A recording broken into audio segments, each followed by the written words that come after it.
नमस्कार दोस्तों, इसमें हम बात करेंगे टॉपिक में थोड़ा सा डिटेल में कि ओलंपिक में क्या क्या हुआ, कैसे कैसे रिकॉर्ड बने। तो शुरुआत हम करते हैं नीरज चोपड़ा जी से। इन्होंने कहा है कि नामी राशि से हम अपने जैसे चैंपियन और निकालेंगे। तो ये बहुत ही अच्छी लीडरशिप क्वालिटी है। तो नीरज चोपड़ा ने शनिवार की रात को टोक्यो से जब स्वर्ण पदक जीता है तब से उन्हें सोने को नहीं मिला है। लोग उन्हें रात में कॉल करके बात कर रहे हैं उनसे, और उन्हें 3:30 बजे तक उन्हें खाना भी नसीब नहीं हुआ और उन पर पैसों की बरसात भी हो रही है। तो उन्होंने ये कहा है, पीएम के फ़ोन से भी वो गदगद हैं। उन्होंने ये कहा है कि अब जो उन्हें जो पैसा मिल रहा है तो वो उस पैसे से जो अपने जैसे ही चैंपियन निकालेंगे और ज़्यादा, और चोपड़ा को प्रतिष्ठित विशिष्ट सेवा पदक भी सेना दे सकती है और प्रोन्नति भी दे सकती है। चलिए अब आगे बात करते हैं। तो ये हैं बजरंग पूनिया जी। तो इन्होंने कहा है कि ये अपने कांसे के पदक से नाखुश है इस समय। तो इन्होंने कहा कि पेरिस में हर हाल में बदलूंगा पदक का रंग, यानी कि ये जो है कांसे को उसमें या तो गोल्ड में या सिल्वर में कोशिश करेंगे बदलने की। चलिए आगे देखते हैं।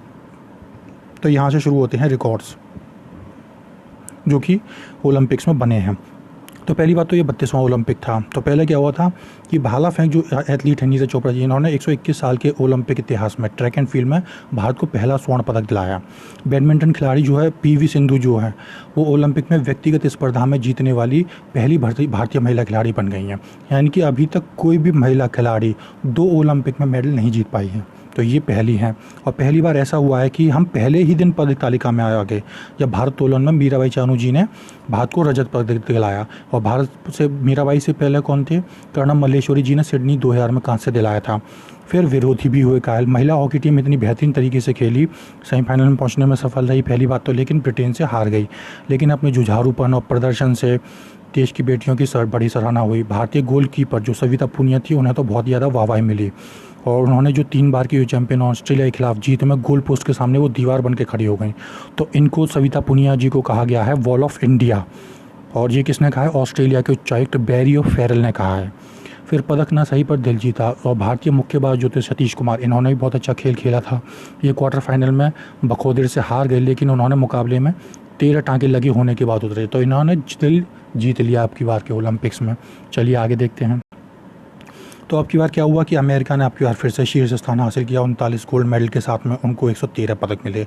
दूसरे पे चीन रहा, तीसरे पे जापान, चौथे पे ग्रेट ब्रिटेन, और भारत ने 48वें स्थान पर ख़त्म किया। एक भारतीय होने के नाते मैं तो चाहूँगा कि भारत भी अगर टॉप में ना हो तो कम से कम टॉप 5 में तो आए।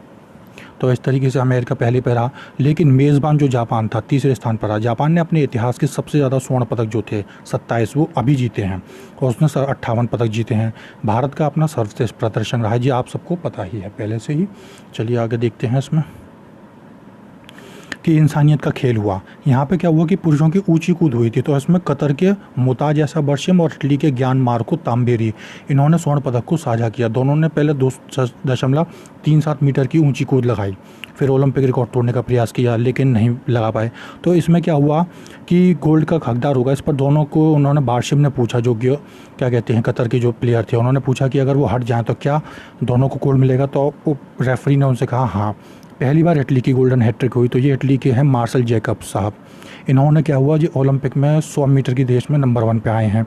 इसके बाद उन्होंने 4 गुना 100 मीटर रिले में भी देश को तमगा दिलाया। और ताम्बेरी ने ऊंची कूद में स्वर्ण पदक जारी है। पहला मौका है कि जब इटली ने ओलंपिक में ट्रैक एंड फील्ड में स्पर्धा में गोल्डन हैट्रिक जीती है।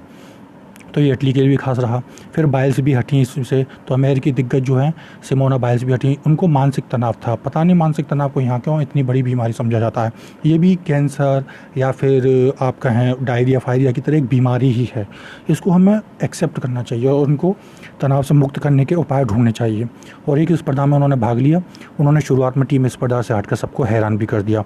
फिर एक और चीज़ इंपॉर्टेंट हुई कि पदक जीतने वाला सबसे छोटा देश भी इस समय बना, सैन मारिनो, जिसकी आबादी केवल 34,000 है। 34 आबादी तो बहुत ज़्यादा कम है। यूपी की आबादी 24 करोड़ है। और तीसरी बार ओलंपिक में खेलने 33 वर्षीय निशानेबाज थी अलेजेंद्रो पेरेल ली ने ट्रैप स्पर्धा में कांसा जीता। तो वो अपने देश की पहली ओलंपिक पदक विजेता बनी। कौन है? अलेजेंद्रो पेरेली। और जोकोविच का सपना टूट गया क्योंकि वो गोल्डन स्लैम नहीं जीत पाए, क्योंकि वो हार गए। नहीं तो अगर वो गोल्डन स्लैम जीत जाते तो बहुत ही अच्छा होता उनके लिए। अगला था वैश्विक महामारी के बीच हुए ये ओलंपिक। पहली बार कि 32वें ओलंपिक हुए। और अंतर्राष्ट्रीय जो ओलंपिक समिति के अध्यक्ष थॉमस बाग जी हैं, इन्होंने इनकी औपचारिक घोषणा की तो इन खेलों में 339 स्पर्धाएं हुई और 11,000 से अधिक एथलीटों ने भाग लिया। फिर आतिशबाजी से इसकी शुरुआत हुई तो मंच पर मेज़बान का जापान का ध्वज लहराया गया। फिर एक गोले में सभी दिखाई दिए। असंख्य व्यक्तियों के लिए आभार व्यक्त किया। इस बार 17 नए विश्व रिकॉर्ड बने हैं।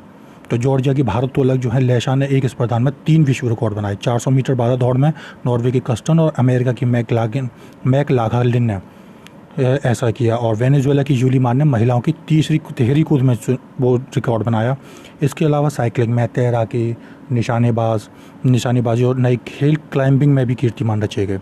अगला देखते हैं कि IOC ने सौंपा अगले मेज़बान पेरिस को ध्वज। तो क्या हुआ था, टोक्यो की जो गवर्नर है यूरिको कोइके, इन्होंने IOC के अध्यक्ष थॉमस बाक ने अब ओलंपिक ध्वज को पेरिस की मेयर जो है एने हिडाल्गो को सौंप दिया है, क्योंकि अगला ओलंपिक पेरिस में होगा 2024 में। तो अब इसकी उल्टी गिनती शुरू हो गई। अब की बार क्या हुआ था कि बिना दर्शकों के आयोजन भी हुआ था, जो पहली बार हुआ था इतनी बड़ी उसमें। आगे देखते हैं इसका कि 49% महिलाएं थी। ओलंपिक में पहली बार ऐसा हुआ कि ओलंपिक में पहली बार देखने को मिला कि टोक्यो में 49% महिलाएं, 51% पुरुष थे। महिला खिलाड़ी पदक जीतने के अलावा बराबर रही। 121 साल पहले एक 22 के साथ शुरुआत हुई थी, यानी कि महिलाओं की जो पहली बार चुनौती पेश करने का जो सिलसिला था वो 121 साल पहले 1900 में पेरिस ओलंपिक में शुरू हुआ था। तब 997 खिलाड़ियों में 22 महिलाएं थीं। फिर न्यूजीलैंड की जो वेट लिफ्टर थी लॉरेल हब्बार्ड, ओलंपिक में खेलने वाली दुनिया की पहली ट्रांसजेंडर पुरुष से महिला बनी थी, वो खेलनी, ये भी इम्पोर्टेंट है। फिर भारत की तरफ से क्या हुआ कि बेटियों ने पहली बार जीते 3 ओलंपिक पदक। तो बेटियों ने पहली बार, ये मीराबाई चानू जी ने भारोत्तोलन में जीता, PV सिंधु ने कांस्य जीता बैडमिंटन ने, और ये लवलीना बोरगोहेन ने जीता। हॉकी टीम ने अच्छा प्रदर्शन किया, नहीं जीत पाई, कोई बात नहीं। ये हमारी जो है क्या कहते हैं डिस्कस थ्रोअर हैं, तो इन्होंने भी अच्छा खेला। और ये अदिति अशोक, ये हमारी गोल्फर हैं, इन्होंने भी अच्छा प्रदर्शन किया। अगली बार इनसे उम्मीद होगी पदक की। तो ये था आज का topic. Thank you very much.